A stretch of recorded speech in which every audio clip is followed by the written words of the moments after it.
So if you're watching this video, you're obviously interested in home defense and protecting your castle and having a means to do so. Maybe not sure what to choose for a weapon to defend your home.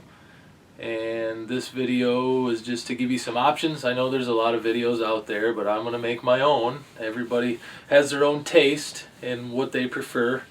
I have a few different options for defending my home. And I hear all the time, what's the best home defense gun? And the simple answer is, I don't know. It really depends on what you like, what you can afford, what you know how to operate, what you can handle as far as recoil. If there's women or children in the house that may need to operate that same weapon, you just need to take all these factors into consideration. Any gun will work for home defense, in my opinion, okay? So it just depends on what you want.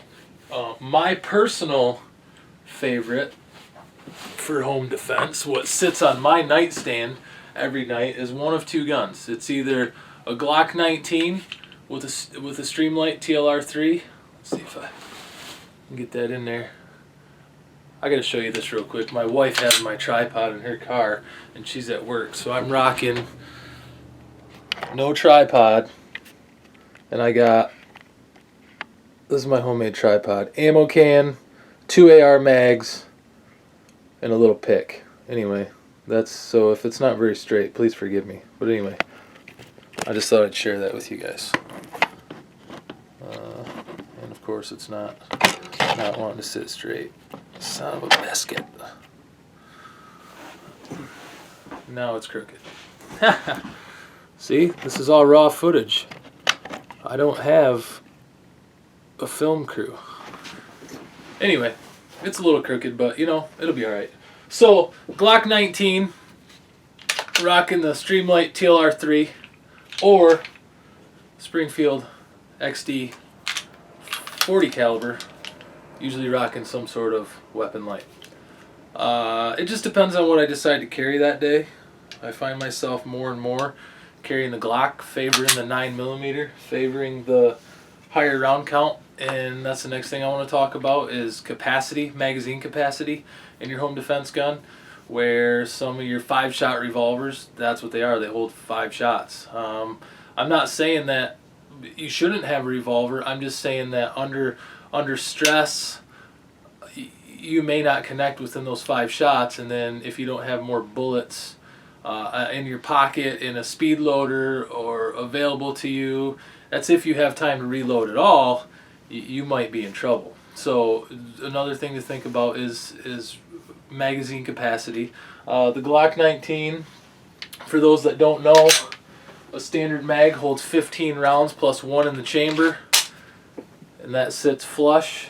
I tend to, at nighttime, run a Glock 17 mag because it will fit, and that sticks out of the bottom just a little bit, but that gives you 2 more rounds. That holds 17 rounds plus 1 in the chamber. That's 18 rounds. That's a lot of firepower coming out of this gun.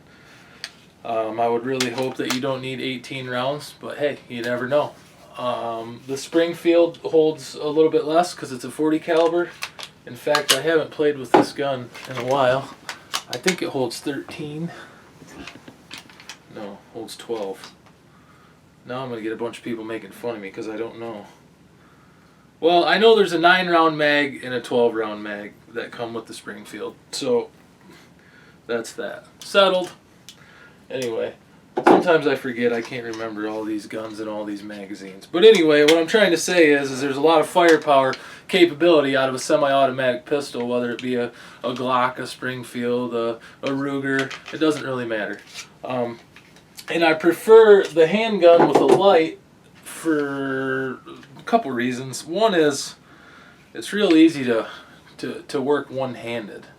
I really like that operation. I can run it with this hand, or I can come up with a normal grip and run it with that finger. And I could also run it one-handed and be able to reach behind me and corral my child. I have a 7-year-old daughter. I can corral her behind me and run this one-handed, where some of your long guns, it's going to be a lot harder to operate one-handed. So, handgun for home defense, thumbs up for me. I like it. I think it's a great option. Other options out there, and you got to remember, if you have teenagers in the house, or if you have a wife, they should probably know how to operate these guns that they are going to defend the home with, if they're going to be in a position to help you defend the home. Just make sure you teach them how to operate the weapons. Next, what people talk about is the AR. This one is set up right now. I was shooting it at a little bit longer range, so it has a scope on it. If I was going to do it inside for home defense, I would either run iron sights or a red dot. I just haven't switched that out yet. But AR works well for home defense. I don't disagree with running an AR. This one doesn't have a light on it right now. Normally I run a light over here on the left side that I can control with this thumb, my left thumb. I do have a push pad for it, but I haven't found a good place to mount the push pad, so I haven't put it on. I would just rather just use my thumb. Maybe I'm crazy. Maybe there's a better place to put it. I don't know. Chime in and tell me. I don't have, as you can see, I have one of these Magpul grips on there. I don't have the pistol grip that goes this way, or whatever you might call that. I'm drawing a blank. Don't judge. The other grip, anywho. So the AR, what I would use this for, and I mentioned it in another video, is if I heard something going down outside of my residence, maybe at my neighbor's house, maybe I heard gunfire outside in my neighborhood, then I'm probably going to grab my AR and investigate. Other than that, I don't foresee myself using this for home defense. I don't know. I just have so many other options here that I mean, this hangs in my gun room here, so I guess if I would have to get to it, then it's available to me. The positive thing about the AR is, well, right here, this is a 10 round mag that I plan on putting a plug in for hunting. Let me grab a bigger mag here out of my vest. Come on. For those that don't know, the AR mags, here we go, here's one. They hold 30 rounds, and they look about like that. Again, 30 rounds is a lot of firepower, folks. But again, if you have other people in the house that need to know how to operate these weapons, well, let's charge this. Push the lever. You know, they need to know that this is the charging handle, and you have to charge the gun, and then you have to flip the selector switch to fire. I mean, there's just a couple different things here that you need to do in order to fire this weapon, and it's a lot different than a Glock handgun where you just pull the trigger if there's one in the chamber and it's ready to roll for 18 rounds. Another option for the AR is to pull the bolt back. Well, I can't hardly do it on camera here like this. And then pull the charging, the bolt stop back, and have that bolt held open with a mag in it. You're not going to have one in the chamber at that point, but then what you can do is you can simply just, let's see here, focus, this lever right here, push that, and that charges it forward. And then, so if you got, you know, somebody that's smaller that can't run that charging handle very well, you can charge a weapon that way. Then all you got to do is flip the selector to fire and start pulling the trigger. I'm not, you know, like I said, I'm not against ARs for home defense. I think they're a great option. One reason that guys talk about ballistics and whatnot on an AR is from my research. Let's get a bullet here. When the bullet leaves the gun, it has a lot of tail spin to it. and that bullet starts doing this when it leaves the gun, right? And then when it hits, it tumbles. And there's two things that does. That's probably why it's real devastating to human tissue, because when it's doing this spin and it hits a human, it tumbles and does a lot of damage inside the body, but also inside your home. When it starts doing this and it hits a wall and starts to tumble through that wall, there's not a lot of over penetration out of a 5.56 .223 round. And I think that's why, from my research, a lot of guys like the AR for home defense. The last option that I have that hangs on my wall right next to my bed is 12 gauge shotgun. This is a gun that I built. I bought, it's a Mossberg 500 Tactical. I bought this and I put the rail on it. I put the heat shield rail on it, and I put the light on it. I did have, let's see, there's the light. I did have a pistol grip stock on it, but I just didn't like it.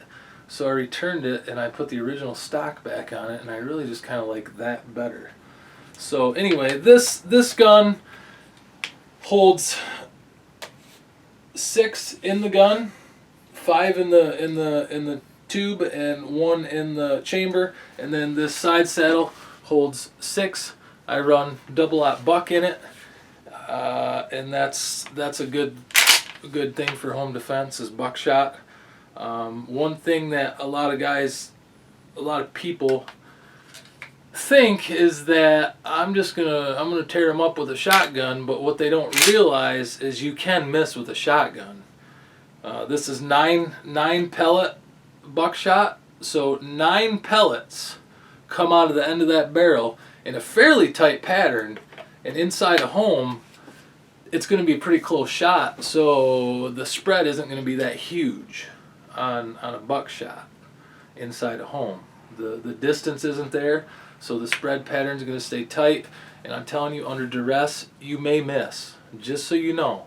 I mean, some guys think buckshot or shotguns are some end-all home defense miracle worker that you don't even have to aim and you can just fire and you're going to hit the target and tear them up, and that's just not the case. Another thing that I would recommend for shotguns is, like I said, this tube holds 5 rounds and 1 in the chamber, and some people say, well, I'm just going to hold the 5 in the tube and nothing in the chamber, that way if somebody breaks into my house I'm going to give them the old and they're going to run away. That's a scary sound. I wouldn't want to hear that sound, but then again, I wouldn't be breaking into a house. But first of all, the element of surprise is better than that, okay, in my opinion. And secondly, when you do that, you're giving up one less round, because when you rack that in, like you know, now you still only have 5 in the gun when you could have had 6. So now you have to pull one off the side saddle and pop it up in there if you have time to do so. If not, you're stuck with 5 rounds. So that's just kind of how I feel. I feel like you should keep 1 in the chamber and not worry about the old 12 gauge pump sound scaring the intruder off, okay? I think that you're better off to keep 1 in the chamber. So I have one more gun, and this gun is for my wife, and it is her Remington 870 youth model 20 gauge. And this is great because it's lightweight, it's short, it's easy to handle. My wife is a very small woman. She's 107 pounds, and she needs something that she can operate, that she knows how to handle it, because this is her gun. We train with it and she knows how to use it. So I feel very comfortable handing this to her and saying, here you go, dear. I believe this one holds, I took the choke out, so, or the plug out, so it holds 3 in the tube and 1 in here, so four shots, which is A little bit less than my 12 gauge, but it's still better than nothing. Also, we run buckshot in this, and the plan is for a home defense situation is for me to grab whatever I decide to grab, whether it's a Glock 19, whether it's a AR or my 12 gauge, and then I'm going to hand this to her and say, here you go, dear. Get to the daughter's room and keep her safe, and if anybody comes through that door but me, you need to engage that target. So, you know, we talked about round count. Well, obviously your shotguns aren't going to have the capacity as an AR or a pistol, but then again, they're sometimes a little bit easier to operate. So it just depends on what you want to do, who you have in your home, who you need to train to use these weapons.